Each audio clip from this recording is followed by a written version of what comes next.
बिस्मिल्लाहिर्रहमानिर्रहीम। अस्सलाम वालेकुम। कैसे हैं भाई? सब ठीक ठाक हैं?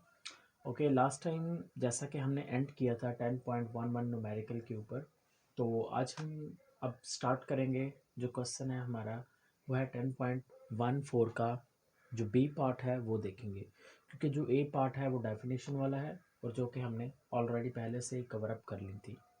ठीक है। और 1 2 और जो 1 3 है ये भी डेफिनेशंस यानी कि जो प्रॉपर्टीज कोरिलेशन कोएफिशिएंट है, मैंने बताया था ये शॉर्ट क्वेश्चन बहुत इंपॉर्टेंट है मिड के सिलेबस के हवाले से भी और फाइनल टर्म के भी, तो ये लाजमी आपने करना है प्रॉपर्टीज वाला। ठीक है। तो अब हम स्टार्ट करते हैं 10.14 का बी पार्ट, इसको पढ़ लेते हैं एक बार। उसने कहा कि compute the correlation coefficient between the variables X and Y represented in following data. उसने हमें x की वैल्यू दे दी है, उसने हमें y की वैल्यू दे दी है। उसने कहा है कि आपने क्या करना है, आपने कोरिलेशन कोएफिशिएंट को कंप्यूट करना है, यानी कि इनके दरमियान जो कोरिलेशन है उसको हमें फाइंड आउट करना पड़ेगा। अब अगर हम कोरिलेशन की बात करते हैं डियर फ्रेंड्स यहाँ पर, तो एक चीज़ आपको क्लियर आउट में करवा देता हूँ अभी, कि वो ये है कि पहले तो बी पार्ट करते हैं फिर सी की तरफ भी मूव करेंगे।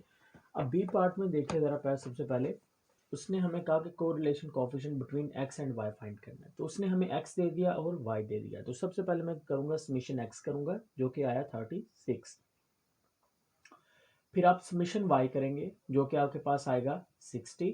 फिर एक्स और वाई को मल्टीप्लाई करेंगे, जैसे कि 2 मल्टीप्लाई बाई 18 36, 12 मल्टीप्लाई बाई 4 48। तो इस तरह से आप मल्टीप्लाई करेंगे। देन समीशन एक्स वाई लेंगे, वो आएगा 293। देन एक्स का स्क्वायर लेंगे, 2 का स्क्वायर 4, 4 का स्क्वायर 16, 5 का स्क्वायर 25। इसी तरह से सारे स्क्वायर लेके उनको ऐड करेंगे, आपके पास समीशन एक्स स्क्वायर की वैल्यू आ जाएगी। फिर वाई स्क्वायर लेंगे, वाई स्क्वायर का सम ले लेंगे, उसकी वैल्यू ले आएंगे।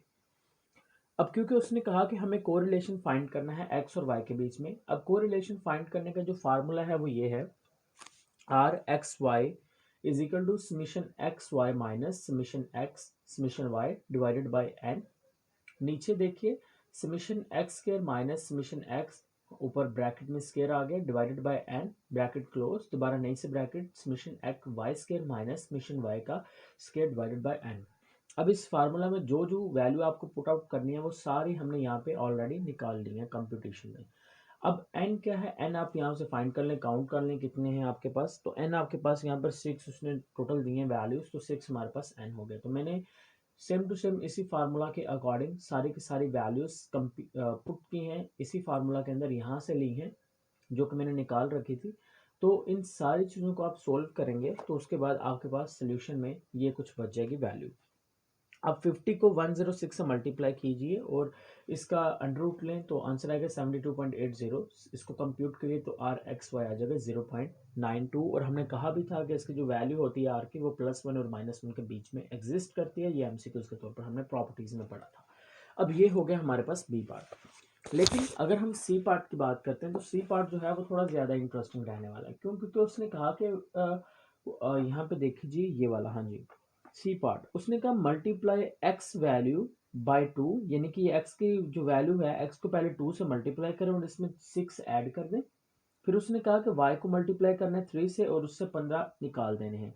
फिर आपने कोरिलेशन कोएफिशिएंट फाइंड करना है, यानी कि x में पहले x की जितनी वैल्यू उसको 2 से मल्टीप्लाई करें और उनमें 6 ऐड करते जाएं, और y की जो वैल्यू उसको 3 से मल्टीप्लाई करें और 15 सब्ट्रैक्ट करते जाएं। अब यहाँ पे मैंने कुछ ऐसा ही किया। मेरे पास जैसा कि यहाँ पर x की वैल्यू थी तो मैंने यहाँ पर u की वैल्यू क्या है, u की वैल्यू आप तभी हासिल कर पाएंगे जब x को 2 से मल्टीप्लाई करेंगे और उसमें 6 ऐड कर देंगे, जैसा कि उसने पोर्शन सी के अंदर हमें कंडीशन बताई तो मैंने सेम टू सेम वही किया। फिर v मैंने लिखा है कि उसने कहा था कि y को आपने मल्टीप्लाई करना 3 से, तो y को मैं 3 से मल्टीप्लाई करूंगा, लेकिन ये बाई चांस गलती से यहाँ पे x लिखा गया, तो y को 3 से मल्टीप्लाई करेंगे और उसमें से सब्ट्रैक्ट -15 कर देंगे। अब पहले एक करके दिखाते हैं। देखिए 2 था तो मैंने 2 को मल्टीप्लाई किया, x की जगह पे क्या रखा 2, 2 multiply 2 is equal to 4, 4 plus 6 is equal to 10। नीचे वाला है 4, 4 को 2 से मल्टीप्लाई, यहाँ पर x की जगह पे 4 रखें तो 4 को 2 से मल्टीप्लाई करिए 8, 8 प्लस 6 इज इक्वल टू 14। इसी तरह से y था 18 तो मैंने यहाँ पर 3 y की जगह पे पहले y रखा है, 18 मल्टीप्लाई बाई 3 कीजिए तो ये आपके पास कितना बन जाएगा, ये आपके पास 18 36 और 36 में 18 ऐड करें तो ये 54 बन जाएगा। 54 में से आप ये 15 को माइनस कर दें तो आपके पास आंसर क्या आएगा, 39 आ जाएगा। ठीक है, तो ये सेम टू सेम मैंने ना इसी तरह से सोल्व आउट किया। अब मेरे पास u आ चुका है, मेरे पास v भी आ चुका है। अब मैंने क्या किया, मैंने u भी लूंगा, u स्केयर लूंगा और v स्केयर लूंगा और सारी वैल्यूज को मैं क्या करते जाऊंगा, सम करते जाऊंगा। पहले तो आपने ये टेबल तैयार करना है। ये टेबल कहाँ से निकाला, वो पीछे वाली वैल्यूज एक्स वाई का इस्तेमाल करके ये टेबल बनाया। ठीक है, सिर्फ ये वो कंडीशंस हैं जो उसने क्वेश्चन में कही, तो उसके मुताबिक हमने बनाया। फिर यू वी वही पुरानी चीज, यू स्केयर और वी स्केयर। अब नीचे जो फार्मूला है ये सेम टू सेम वही फार्मूला है, लेकिन फर्क इतना सा है, वहां पर हम एक्स वाई लिखते थे, यहाँ पर यू वी लिख देंगे, क्योंकि यू वी का मतलब, यहाँ पर यू का मतलब एक्स है लेकिन स्पेशल कंडीशन में एक्स यूज हो रहा है, और वी का मतलब वाई लेकिन स्पेशल कंडीशन, जैसा कि उसने बताया कि 3y-15, तो दैट्स वाई हम वी इस्तेमाल कर रहे हैं। बाकी सेम टू सेम वही फार्मूला, सारी चीज़ें आपके पास ऑलरेडी आप कंप्यूट कर चुके होंगे, निकाल चुके होंगे। फार्मूला में पुट करें 1218 माइनस 108 96, सारे को सोल्व कीजिए, माइनस 402 और 436.86, इसको आप सोल्व करें तो माइनस 0.92 आपके पास क्या आ जाएगा, आंसर आ जाएगा। क्लियर होगी ना बात। तो ये हमारे पास जो न्यूमेरिकल है, ये जो क्वेश्चन हम कर रहे थे 10.14, उसका जो ए पार्ट है, जैसे कि मैंने आपको बोला, वो डेफिनेशन है।